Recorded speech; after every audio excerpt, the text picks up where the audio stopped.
Hi, and welcome to English channel. Are you learning English? Great. Let's learn English with a very interesting story. Don't forget to subscribe, like, and comment. Let's get started. Introduction. More than just a sweet treat. Imagine holding a small piece of chocolate in your hand. You take a bite, and it slowly melts on your tongue. The taste is sweet, creamy, and comforting. For many of us, chocolate is a simple pleasure, something we enjoy every day. But what if this sweet treat hides a surprising secret?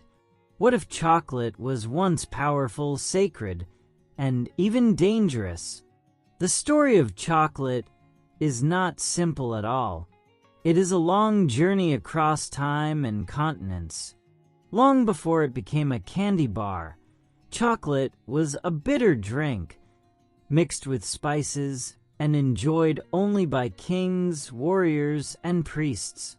It began deep in ancient rainforests, crossed oceans, entered royal palaces, and later changed the world through factories and global trade. Today, we unwrap chocolate easily, but its history is rich, dramatic, and full of mystery. Let's begin this journey together. 1. The food of the gods. Cacao in ancient Mesoamerica, circa 1900 BC. Our journey begins nearly 4,000 years ago in the hot, humid rainforests of Mesoamerica, a land we now know as Mexico and Central America. Here, the Olmec, Maya, and later the Aztec civilizations discovered the Theobroma cacao tree. Its name, derived from Greek, means food of the gods, and for these ancient peoples, it was exactly that, a divine gift of immense cultural and spiritual importance. The original form of chocolate consumption was a far cry from today's confections. The Maya and Aztecs learned to harvest the pods, dry the beans inside, roast them over a fire, and grind them into a thick paste. This paste was then mixed with water, chili peppers, cornmeal, and other spices to create its characteristic thick foam. The liquid was poured back and forth between vessels from a height. The resulting drink was not sweet. It was a potent, spicy, and bitter brew. In these societies, cacao was a luxury reserved for the elite. Royalty, warriors, and priests consumed this sacred beverage during religious rituals and significant ceremonies, such as weddings. The cacao bean was so revered and valuable that it served a dual function in the Aztec Empire. As a sacred substance, the beans were considered a gift from the gods, and the drink prepared from them was an integral part of sacred ceremonies. As a form of currency, cacao beans were used for trade and commerce. They were too valuable for common people to consume. The bean that was once used to buy a turkey in an Aztec market was, for the elite, a drink. For centuries, cacao's esteemed status was known only to the civilizations of Mesoamerica, but this revered food of the gods was on the verge of a disruptive encounter with outsiders, an event that would forever alter its destiny and send it on a journey across the globe. 2. Europe's sweet discovery. From bitter drink to royal luxury. The arrival of Spanish explorers in the New World marked a monumental turning point for chocolate, initiating a cultural and culinary shift that would transform it from a regional sacred item into a global commodity. This encounter was the beginning of chocolate's first major transformation and its worldwide journey. After being introduced to cacao, the Spanish were quick to recognize its value. The Spanish crown established a strict trade monopoly, ensuring that all cacao beans were exported exclusively to Spain through the port of Cadiz. For nearly a century, Spain kept chocolate a closely guarded secret from the rest of Europe. However, the Spanish palate found the traditional Mesoamerican recipe too bitter. This led to the single most significant European adaptation, the addition of sugar.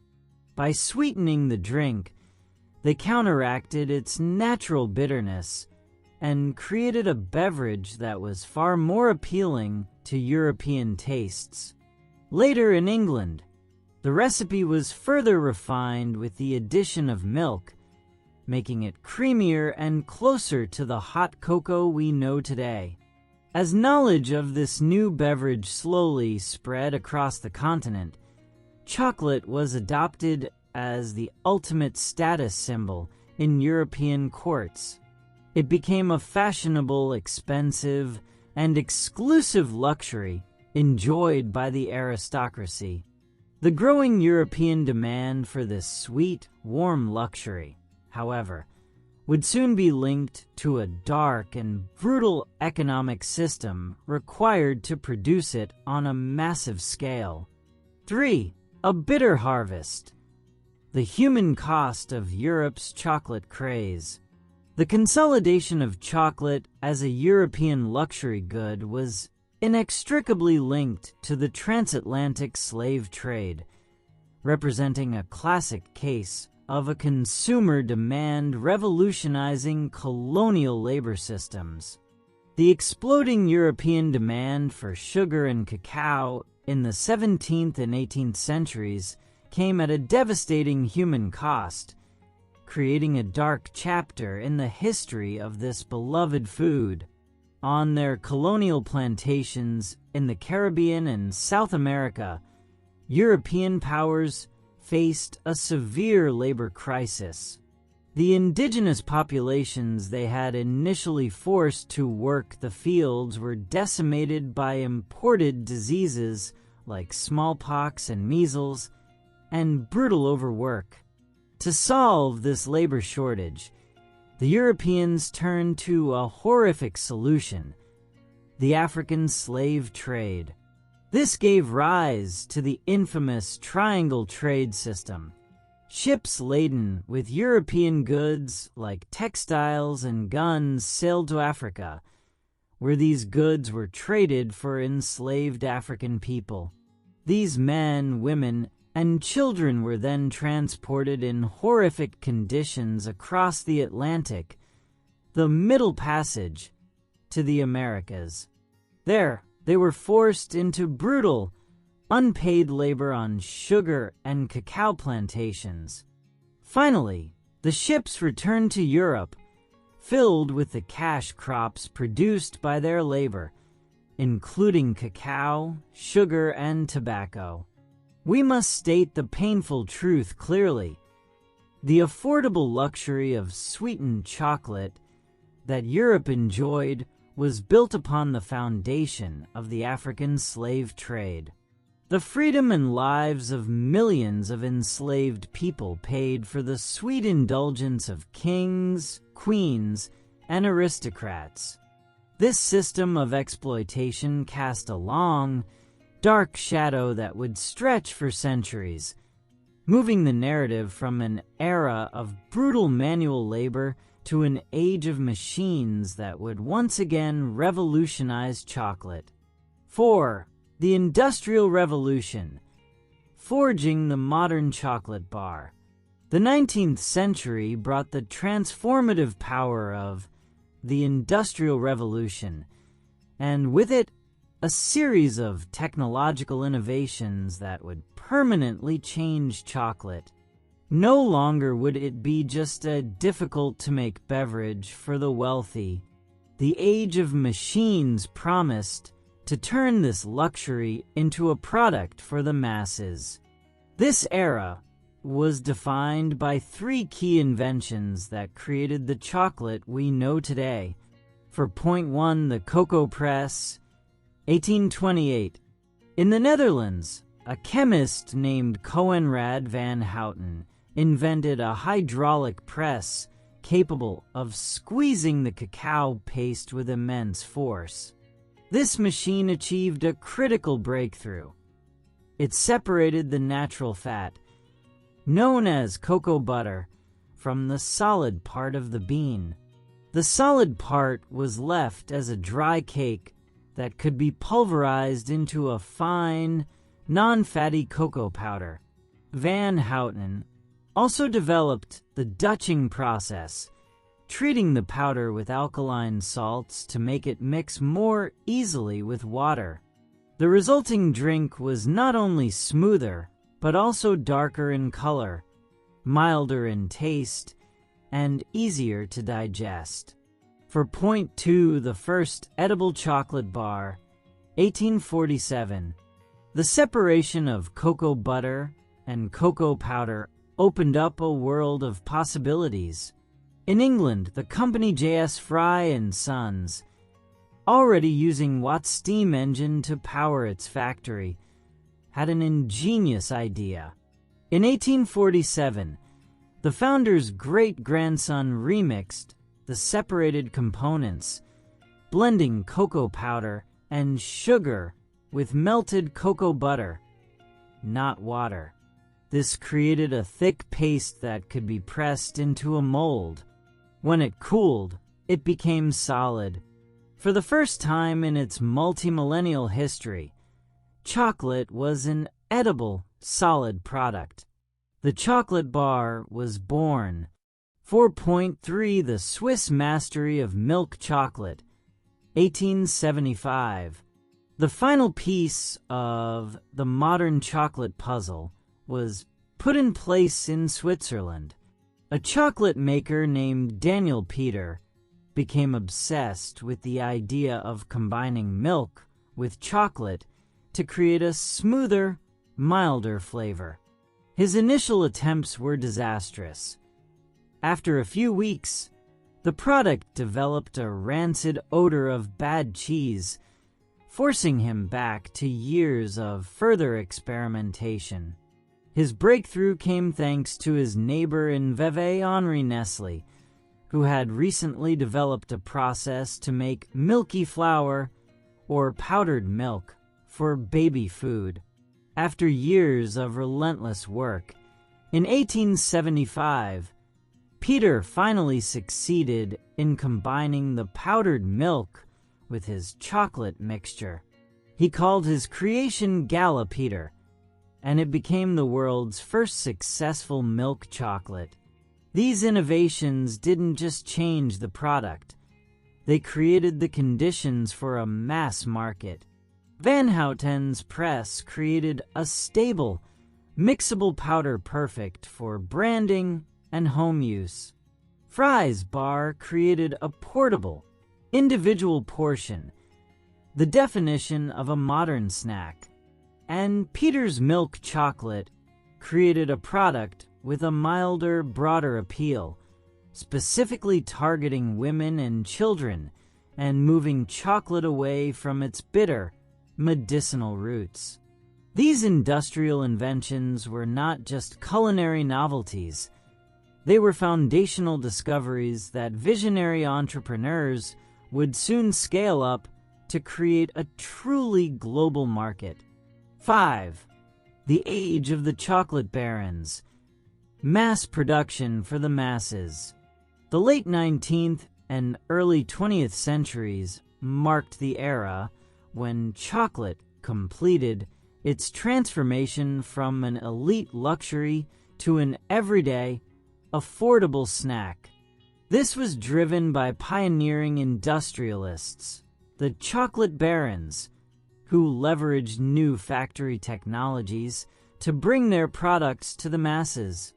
In England, two competing Quaker families, the Cadburys and the Frys, played a pivotal role.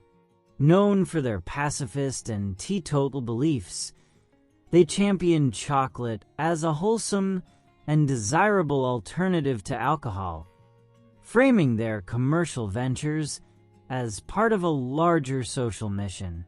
John Cadbury, after acquiring one of Van Houten's presses, began producing his own cocoa powder. Soon, both the Cadbury and Fry families were industrializing the production of cocoa and eating chocolate, building large factories and turning chocolate manufacturing into a major British industry. In the United States, Milton Hershey revolutionized the industry by perfecting the mass production of milk chocolate through factory-scale production and vertical integration.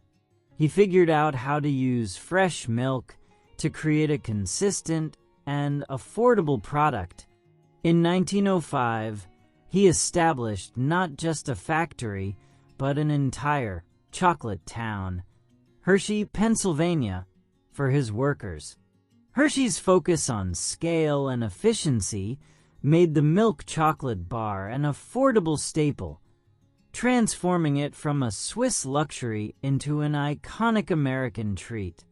These chocolate barons leveraged factory production, advertising, and efficient distribution to reframe chocolate from a sacred item or luxury beverage into an affordable, everyday source of energy and comfort for the working class. The bean that was once a sacred currency for Aztec kings was now a 5-cent bar available in any drugstore. This golden age of mass-produced candy solidified chocolate's place in modern culture, but the difficult questions about the industry's foundations were about to re-emerge. 6. The modern sweet dilemma: polarization and conscience. Today, chocolate is a massive global industry worth billions of dollars. Yet, the shadows of its bitter harvest persist, creating a central conflict in the modern market. This has led to a polarization between mass-produced goods and a growing movement of ethically minded artisanal products, forcing consumers to confront a sweet dilemma. 6.1 A global industry's lingering shadows. The geography of cacao production has shifted dramatically. Today, over 60% of the world's cocoa is grown in the West African nations of Ivory Coast and Ghana, cultivated not on large plantations, but within smallholder systems by an estimated 5 to 6 million farmers. In these regions, these farmers face persistent challenges, including widespread poverty. This economic precarity is compounded by demographic challenges. In key countries like Ghana, the farmer population is aging, with 52% of farmers over the age of 50, creating a succession crisis. Furthermore, high rates of illiteracy, such as those found in Côte d'Ivoire, correlate with lower adoption of modern farming technologies and thus lower income. These economic pressures are exacerbated by large family sizes. In Côte d'Ivoire, the average family has 10 members, which can increase reliance on household labor, including children. This has led to continued and troubling reports of child labor, where children are forced to perform dangerous work using sharp machetes and carrying heavy loads instead of attending school. The situation is further complicated by complex land tenure systems, such as the Abunu and Abusa tenancy arrangements in Ghana. The joy a consumer feels from a chocolate bar may be unknowingly linked to the hardship of a farmer and the lost childhood of a laborer. This is the stark, sweet dilemma of the modern era. 6.2 The rise of conscious consumption and artisanal craft. In response to these ethical issues, A movement toward conscious consumption has emerged. Consumers and corporations alike are paying more attention to the source of their chocolate. This has led to the prominence of certification labels on packaging. Marks such as Fairtrade, Rainforest Alliance, and UTZ Certified are attempts to create a more equitable system by ensuring fair prices for farmers, eliminating child labor, and promoting environmental sustainability. The landscape of certification is varied. For instance, as of 2015, Peru had become the world's second-largest exporter of organic cocoa and a major exporter of fair-trade cocoa, while Rainforest Alliance and UTZ have established a strong presence in Indonesia since 2010. Contrasting with the industrial scale of the mass market is the rise of the bean-to-bar movement. These small-scale chocolate makers are artisans who prioritize terroir, the unique regional flavors of the cacao bean itself, and foster direct trade relationships with farmers, often paying a premium for quality. This philosophy is a direct reaction against the industrial commodification of cacao, seeking to restore transparency and respect to the bean's origin. Vietnamese makers like Bainan Cacao, for example, focus on preserving the naturally sour, mango-like flavor of their regional beans, while Maison Maru and Alluvia, also in Vietnam, source from specific provinces to highlight singular terroirs. The modern chocolate market is now clearly divided, split between the industrial giants focused on volume and a growing, conscientious movement dedicated to ethics, quality, and the story behind the bar. Conclusion: the story in every bar. Chocolate's journey is one of incredible transformation. It has been a sacred Aztec drink and a form of currency, a symbol of European royal luxury, a product of brilliant industrial innovation, and now a ubiquitous global snack. Its history is a testament to human creativity, the ability to take a bitter, inedible seed and turn it into one of the most beloved foods on earth. Yet, we cannot forget that this is a truly bittersweet history. It is also a reminder of human exploitation, a story built on colonialism, slavery, and persistent inequality. The sweetness we enjoy has often been intertwined with the bitterness of others' suffering. So, the next time you unwrap a piece of chocolate, let it melt slowly. Pause for a moment and consider its journey. Think of the rainforests where it was born, the royal courts where it was sipped, the factories where it was forged, and the farmers who harvest its pods today.